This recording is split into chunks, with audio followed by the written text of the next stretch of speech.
Divorce Talk Radio does not give legal advice, neither does it reflect the views of Rockford College. To obtain legal advice, you need to retain an attorney in your own jurisdiction. Good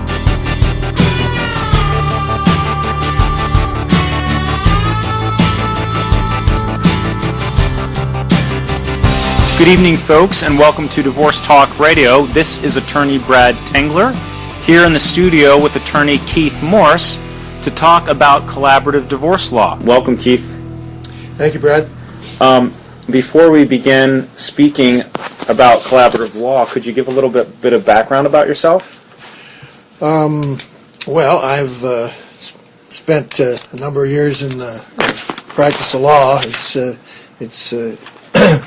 not quite 50 yet, but working on it. And wow. My experience has been, I started as a prosecutor, spent some time as a judge, spent some time since then in private practice, pretty much exclusively. My emphasis for the last 20 years or so has been family law, and most recently I do a lot of work with alternative dispute resolution, which collaborative law is an example of. Great. 20 years of family law. At least. That's a lot of family law. Maybe more. I've never sat down and totaled it up. I'm not sure I want to know. This evening we are talking about specifically what is called collaborative law. Can you describe to the audience what that is in the context of a divorce? Collaborative law is a process where the parties, with their attorneys and perhaps other professionals, attempt to resolve whatever issues they have between them without the intervention of court. We don't take any case to court until we've resolved all the issues, and the parties get to determine their own outcome. It is, after all, their case, and not the case of the judge who might ultimately be called upon to decide it.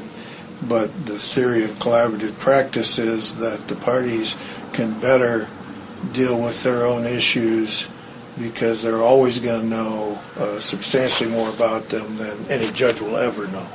And it also allows for results to be reached which would never be reached in a court process. Sure.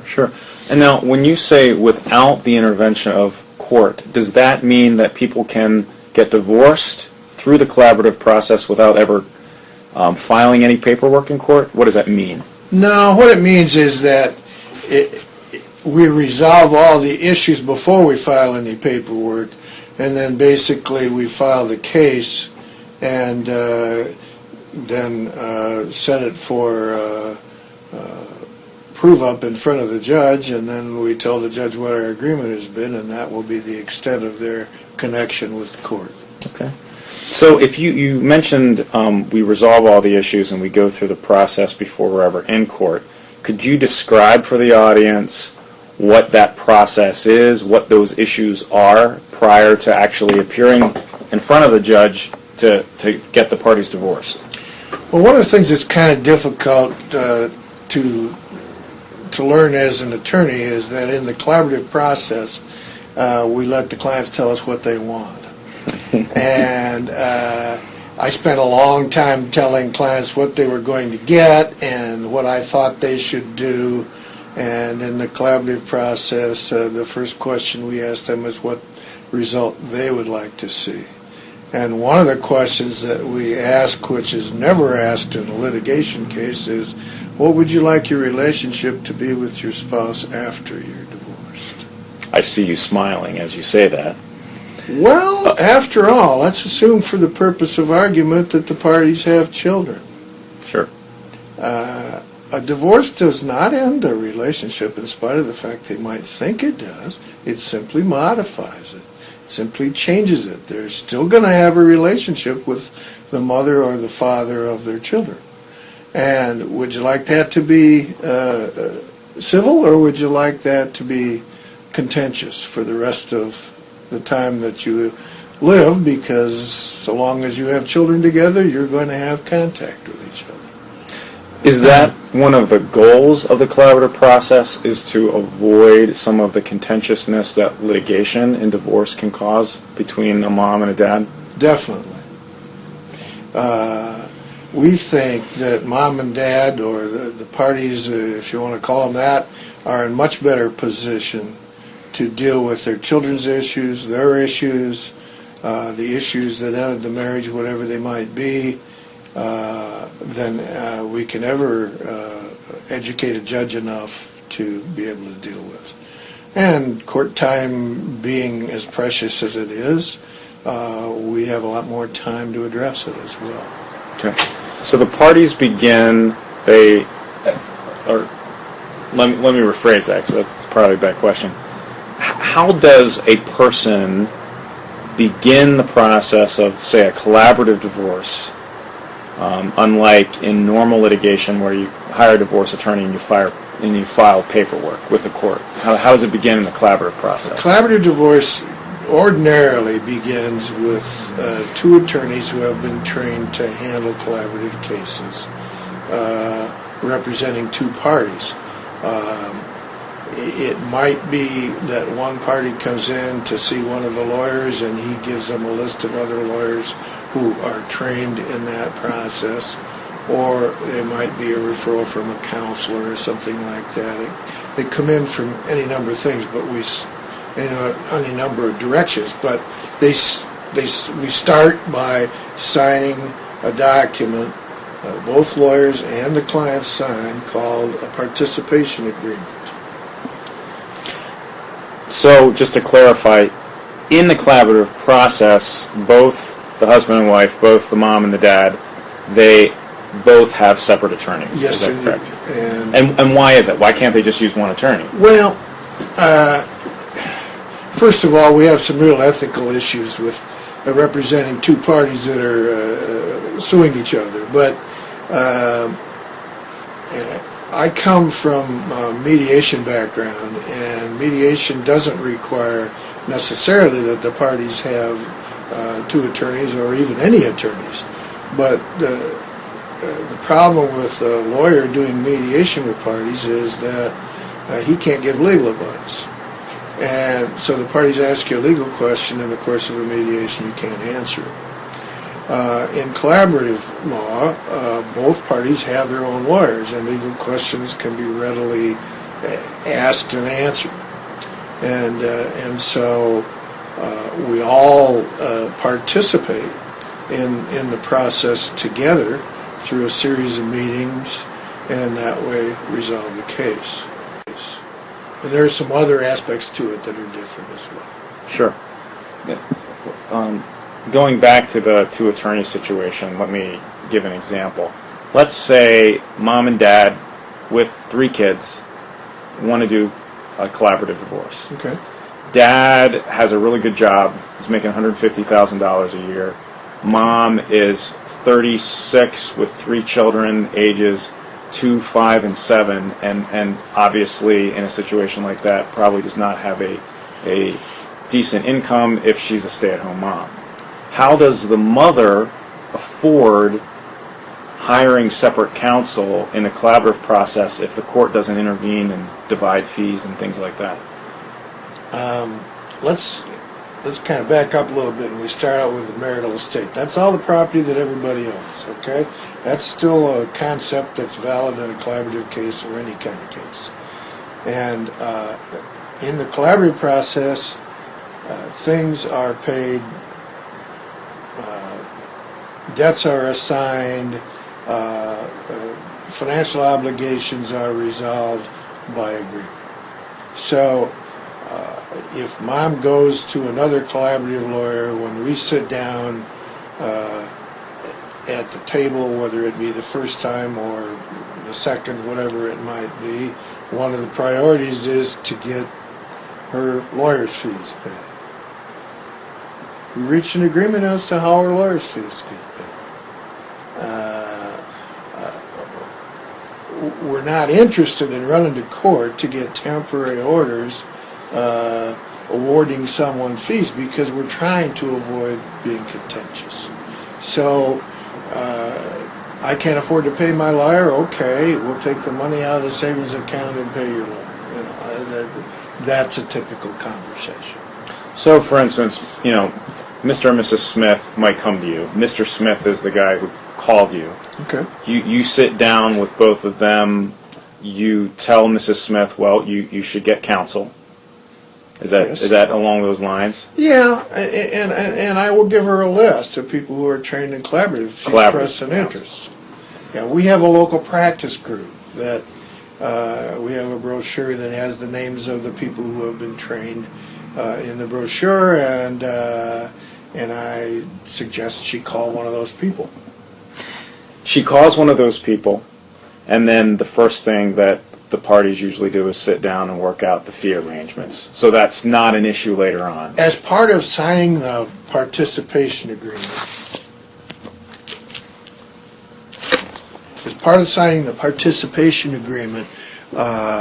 we will discuss whatever issues are urgent, and it would seem to me the fees would be an urgent issue. So we would deal with that probably at our very first meeting while we're signing the participation agreement.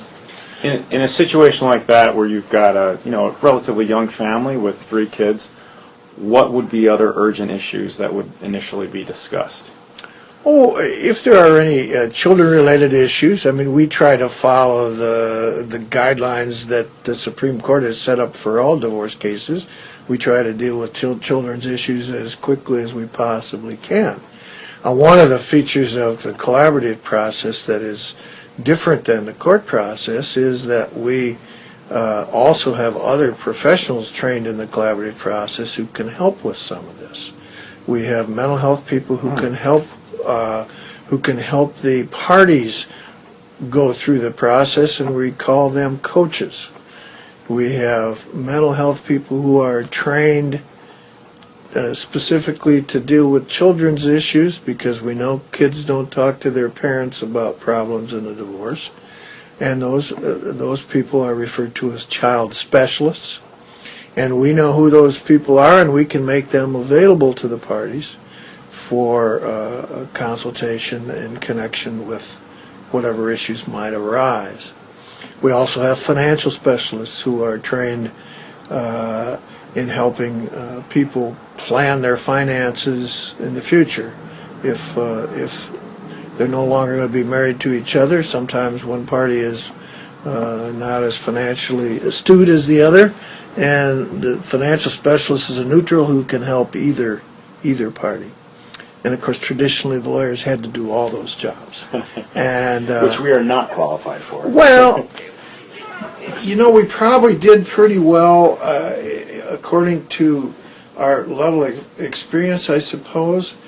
But, for example, to use the mental health field as an example, I used to think I was pretty good at helping people through some of these things until I saw somebody who was good. And they earn their money, and they're better than I am by a lot. And the financial specialists likewise, because they deal with this every day. I don't deal with it every day. I don't deal with financial problems every day. I don't plan people's college expenses for their children, et cetera, et cetera. Financial specialists do. So, we can offer them a wider range of services than the ordinary divorce case does. Sure. Keith, you talked about usually things that are addressed first are children's issues. I'm just stepping back a little bit to explain to the audience a little more. Sure.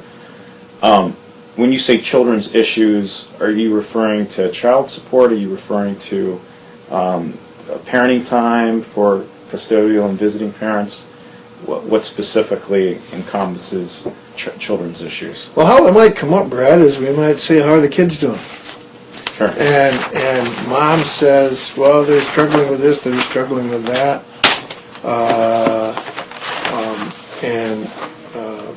This is hard on them. This is, Dad might agree with that, or he might see something different. And if it seems to us from our conversation with the parents that it would be important for the children to see a child specialist, we give them the name of a child specialist and we say, look, we think it's a priority to take these children and get them to spend some time with a child specialist. Because we're going to tell the parents to go see a coach anyway, just to help them understand the process and, some of the emotional things they're going to go through in a divorce. And there's no reason the children shouldn't be afforded this same opportunity. Typically, the issues regarding where the children live, the money issues are going to be resolved by us sitting around the table and just saying, how we're going to do this, and it gets done, because that's the mindset of the people who want to do divorce this way. Sure. When you say coaches for parents, are these psychoanalysts? Are they trained therapists? Are they licensed clinical social workers? Who are the coaches? They could be licensed clinical social workers. They could be therapists. Typically, they come from the area of mediation, where they've been trained as mediators in family cases. We've got a couple here in town who do a lot of coaching for us that are trained mediators. I don't know if I should be mentioning names, but You can mention names. Well, Norm Dazenbrook, who does a ton of mediation and is a trained therapist, does a lot of coaching. Eileen McCartan, who you may know, runs the Sure. Parents and Children Together program and teaches joint parenting, does a lot of coaching. They both have the credentials to do that. Eileen has also got the credentials to be a child specialist, if necessary. We're looking to train some more mental health people because we need more. Are the coaches specifically trained for the collaborative divorce process, or are they simply professionals out in the community that are professionals out in the community that deal with counseling? The training is interdisciplinary. Okay. We've all been through the basic training. We have to keep up our credentials by attending advanced training. At the trainings, at the basic training, the one's coming up next month in March 22nd, 23rd out at Northern Illinois, lawyers can be trained, mental health people can be trained, and financial people can be trained. The training is the same for all. The advanced training can be somewhat more specialized, but the basic training is for everybody. And yes, in order to be a coach, in order to be a financial specialist, you have to have had the basic training in collaborative.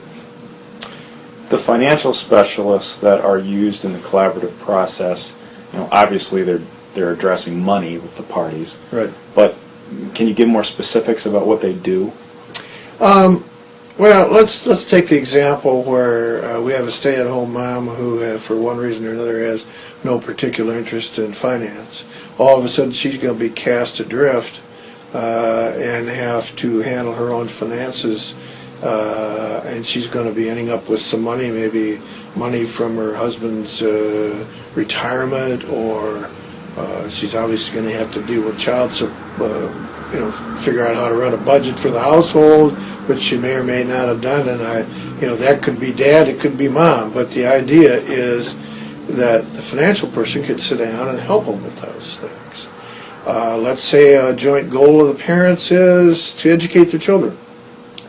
The financial specialist can sit down and look at their respective incomes, the marital estate, the assets, liabilities, and say, I've got some software that maybe can do us a projection that will help us, plan for the education of the children. Sure. We joke about the financial specialists have better software than the lawyers, and they do. It's focused on different things. It's focused on goals that typically the lawyers may or may not habitually be used to working with.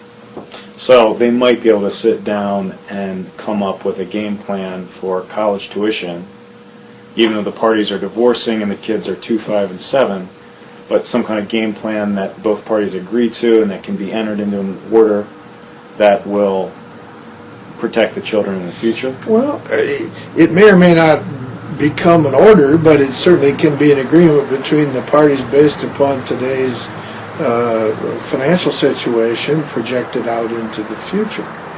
And that's an area where we don't often deal in an ordinary divorce case. We can leave the parties to do that themselves.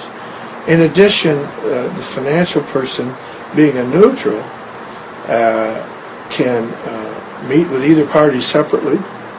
Maybe one party needs more work in an area, they can meet with them separately together. We can call the financial person into a meeting with the parties and the lawyers. We can call the coaches into a meeting with the parties and the lawyers. Sometimes maybe I want to have a coach look over my shoulder and check my technique to see if I'm saying something that might not be so smart to say if tensions get a little high, which they can do even in a collaborative case.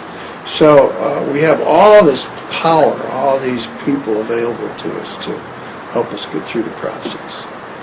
You just mentioned how tensions can get high even in the collaborative process. Let's say the parties disagree about a specific issue, maintenance, the amount of maintenance.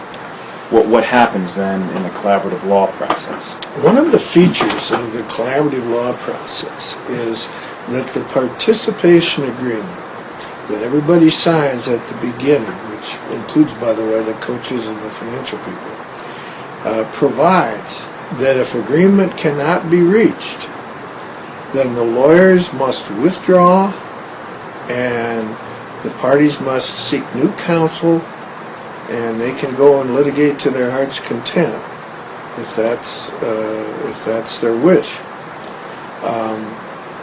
That creates a great incentive to resolve things because everybody's on board. That it's the typical attitude is I don't want to have to start this over again. I don't want to.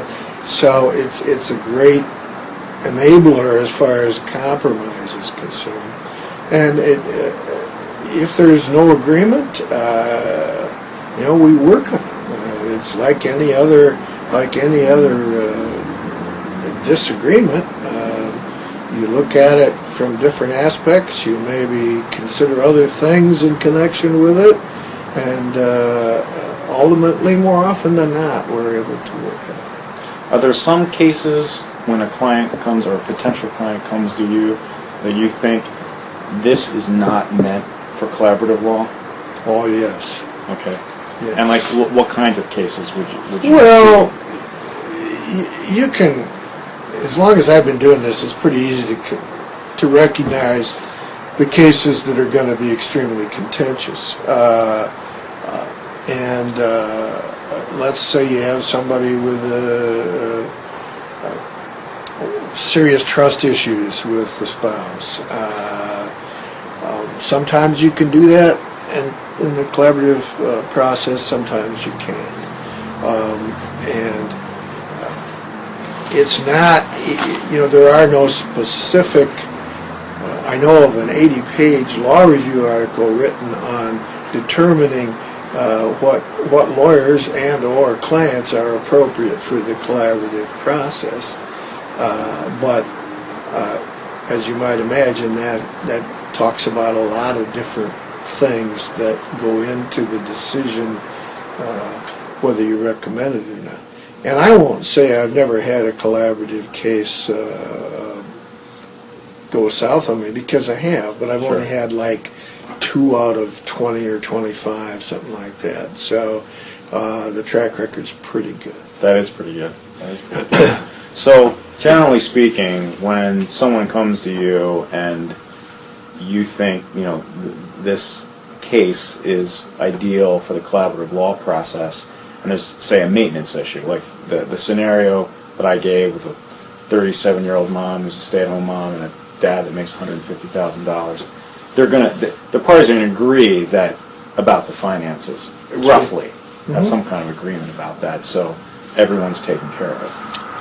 Yeah, you sound like a litigator when you talk about maintenance. We would probably approach that I am, Keith. slightly. We would probably approach that slightly differently. And I've been a litigator for a long time, and I've had to learn some different terms. But the idea is support for both parties, Sure. and each. Are there actually other terms used that Well, we don't. Maintenance? We don't ever talk about custody, or we rarely do. I didn't know.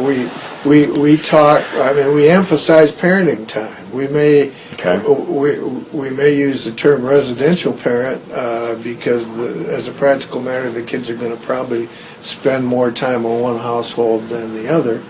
But we recognize that the issue is more often than not the amount of time that each parent gets to spend with his children, and not so much the issue of exactly where they happen to sleep on any given night. Sure. And we also allow the mental health people, the coaches, to have a big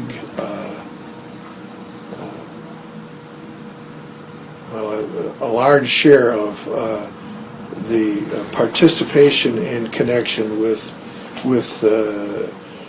children, as you would in mediation.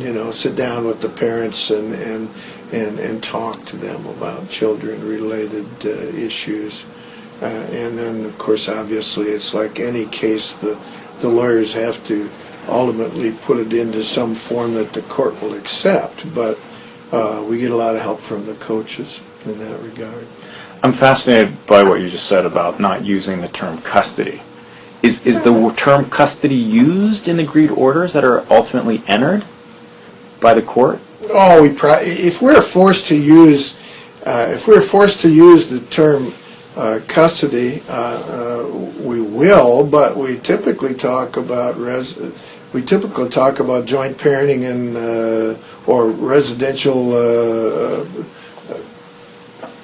If you want to use the word custody, but we can just say the residential parent is mom and dad has parenting time, blah blah blah blah, and custody just kind of get people's hackles up. It Sure. Immediately gets the fight attitude, brings it to the forefront, which is what we're trying to avoid. And as a mediator, I can tell you that the label that you call a final arrangement with regard to the children is essentially irrelevant. It's all about, can the parents deal with each other or not.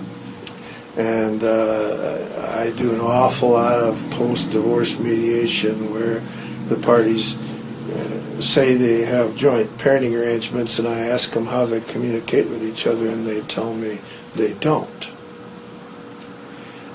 Pretty hard to jointly parent when you don't communicate. Sure. So we spend a lot of time analyzing the ability of the parties to deal with each other, and talk about that a lot, because it's very, very important where children are involved. Is the term child support used as well? Oh, sure. That's used. Again, but we have some. We're not necessarily stuck with the guidelines like a judge might order. I mean, we might do something creative with child support. We might do something. I had a case one time where, in fact, it was with Judge Bruce. We did the first. He and I did the first collaborative case in Winnebago County. Yeah.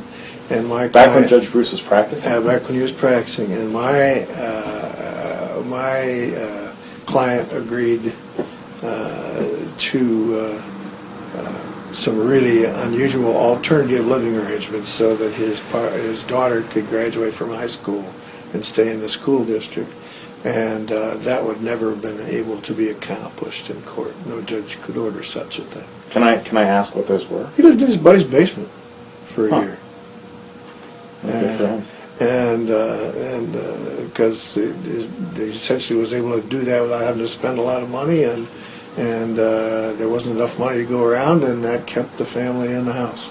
Well, that's well, kudos to both the Yeah, mom and the exactly. dad in that situation. Exactly.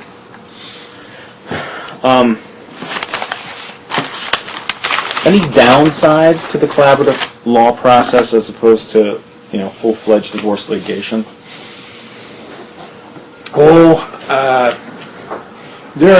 There are lawyers who criticize it because they suggest that perhaps there might be some issues of entering into a contract with other clients and so forth. But we don't get a lot of complaints.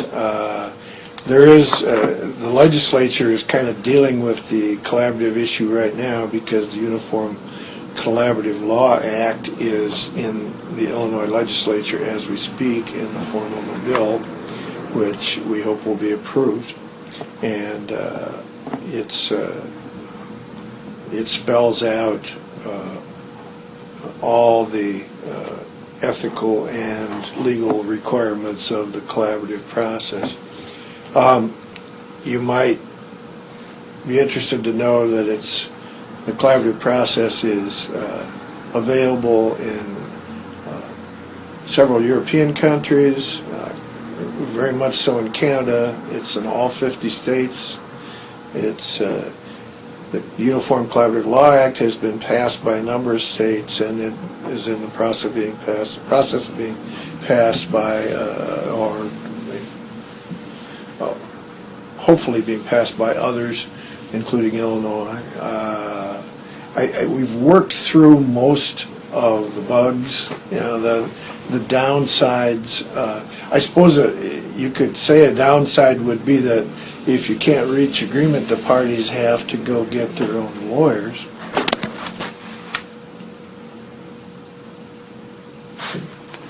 How we doing? Good. We're doing just fine.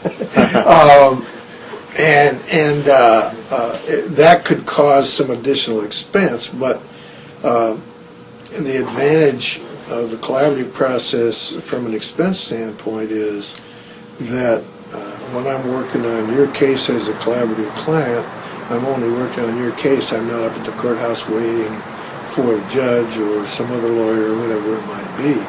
So we can keep the fees, what we think is reasonable. That's compared to a big litigation case where they can easily get out of hand. There's some suggestion that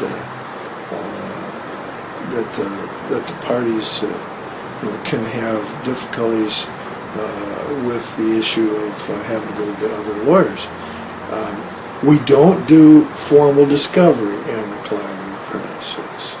So if somebody came along and wanted to completely defeat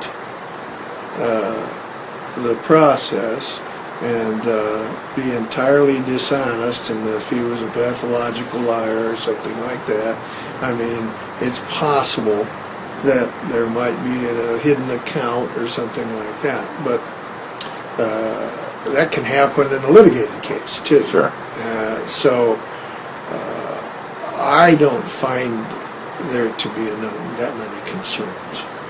I noticed, previously you mentioned a number of specialists outside of the attorneys, the financial specialists, the parent coaches, and the child specialists. That seems initially like it would be quite expensive in comparison to the litigation process. Is it? Well, we delegate some of the things that lawyers have always done to some of these other specialists, and frankly, their hourly rates are substantially less than mine. So if you start if you make me do all the financial stuff, you're going to pay my hourly rate for the financial stuff. The financial expert might not charge the same hourly rate that a lawyer might. So you can save some money that way. The coaches typically are not charging the same hourly rate as lawyers either. So their work is maybe economically more affordable. And one of the functions that the coaches serve is that in a typical divorce case, one party wants it and the other party may not have even been aware that it was going to happen. And the coach helps them get through that process much better than a lawyer can. And coaches are, as a rule, assigned in the collaborative law process. Is that correct? We just To both parties. We hand out we request that the parties at least see a coach a couple of times, and if they choose not to have one after that, then that's their choice. But we think the process works more smoothly when we've got other professionals involved. We communicate with each other. We all sign releases so that we can communicate among ourselves. And a coach might very well make a suggestion that we stay away from a certain area that a party's not ready to talk about or something like that. It's all very inclusive. The coaches let us know what's going on. We let them know what's going on. And sometimes they spend more time with the coaches than they do with the lawyers in the initial stages because they need to. I generally approach my practice of divorce law. I try to be pretty collaborative, although I'm not a collaborative attorney. But let me give an example. Say it's a Wednesday afternoon. The case has been going pretty decently well. The parties are both being reasonable. Me and opposing counsel are both being reasonable. But I get a call at 4 o'clock on a Wednesday afternoon. My client says to me, "Hey, my husband just threatened me with a knife or hit me or something like that." And obviously my instruction to that person is get an order of protection. Go in to court the next morning, protect yourself, and because we're at a crisis stage. What do you do in the collaborative law process if and when that happens? Well, if we're talking about domestic violence, I'm not sure I'd treat it much differently than you do. Sure. But if I think that it's something that can be helped by suggesting that they spend some time with their coach, then I will do that. If it's something I think can be solved by the four of us, meaning the parties and their lawyers, sitting down and having a conversation, I would do that, but I would never compromise safety issues for that purpose. And if it's a real safety issue, then you have to use the safety protocols that you would always use, and that is if the order of protection is appropriate. That may very well be the end of the collaborative process, but it's like mediation. We're not supposed to mediate with people where there's a domestic violence issue or a mental health issue or a substance abuse issue. And we have to watch those same things in the collaborative process. So in an emergency situation like that, it simply might be the end of the collaborative process because they need to have court intervention to protect themselves. There is an exception in the participation agreement for emergencies. And if somehow it turned out to be an emergency that could be resolved between everybody and there was no safety issue, there's nothing to say the parties couldn't come back to the collaborative process, but I find it hard to believe that with an existing order of protection that would work out. Sure.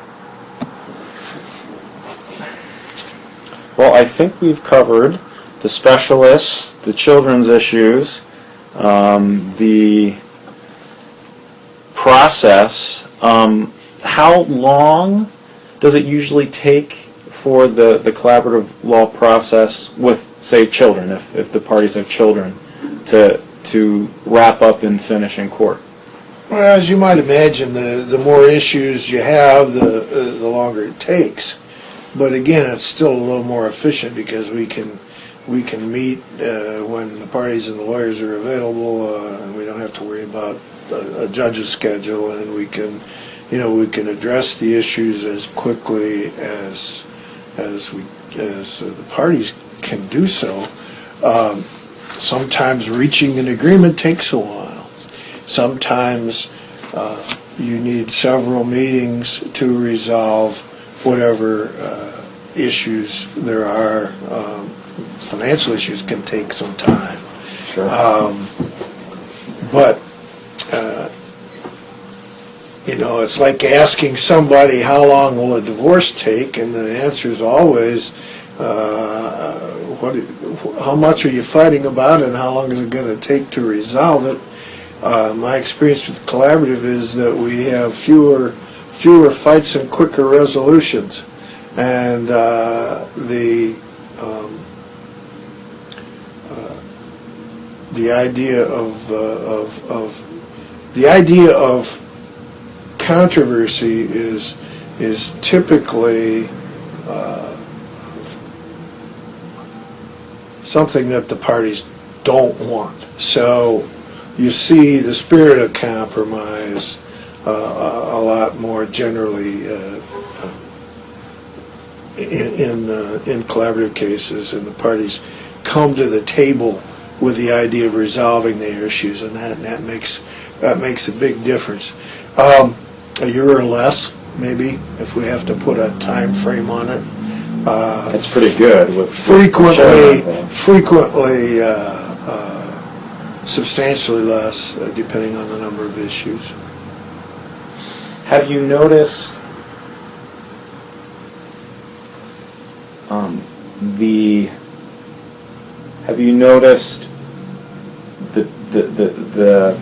the kinds of parties in terms of the lengths of marriages that people come to you for the collaborative law process? Has it worked better when there's been a long-term relationship? Has it worked better when there's been a 2 or 3 year relationship? Or is there no statistic based on your observation that you can recognize? I'm not so sure that I haven't sat down and kept statistics, I can tell you that. Most of the people who are attracted to this process have been married longer. There is a personality type that's attracted to the process, and those people, quite frankly, are easier to represent. They have the attitude of resolving disputes rather than beating up on their former spouse, if that's sure. The case. But and that can be a short-term marriage or a long-term marriage. Sometimes privacy is a concern. There are people who have, particularly people who have substantial marital estates, frequently have no interest in going to the courthouse and airing all their personal issues in public. Sure. And this process affords them an opportunity to avoid that. Well, Keith, I really appreciate your time this evening. Thank you for your insight. I know that just from talking to other attorneys in town, that the collaborative law process is something that people are, very interested in, and it certainly has decreased, I think, a lot of tensions in some divorces. Well, we're hoping to let the word to get the word out, because it's still in its infancy in Illinois. I've been doing it for 6 or 7 years, and it's only been in Illinois for a little more than 10 years. So I believe that once the general public is aware that it exists, we're going to see more and more of it, because as you know, Brad, when we go to the courthouse, we see that they've got plenty of work. We don't need to be bringing them anymore unless we absolutely have to. And most people, I've never seen the positive attitude at the end of a case in a litigated case that I have at the end of a collaborative case. A friend of mine in Chicago says it's the only cases that he's ever finished where both parties hugged the lawyers. Well, thanks again, Keith. I appreciate your time. You just heard a phenomenal episode of Divorce Talk Radio. Listen to Divorce Talk Radio live on RockfordCollegeRadio.com Tuesday evenings at 8 p.m. To hear more of Divorce Talk Radio shows, please visit RockfordCollegeRadio.com. To learn more information about attorney Brad Tangler, please visit TanglerLaw.com.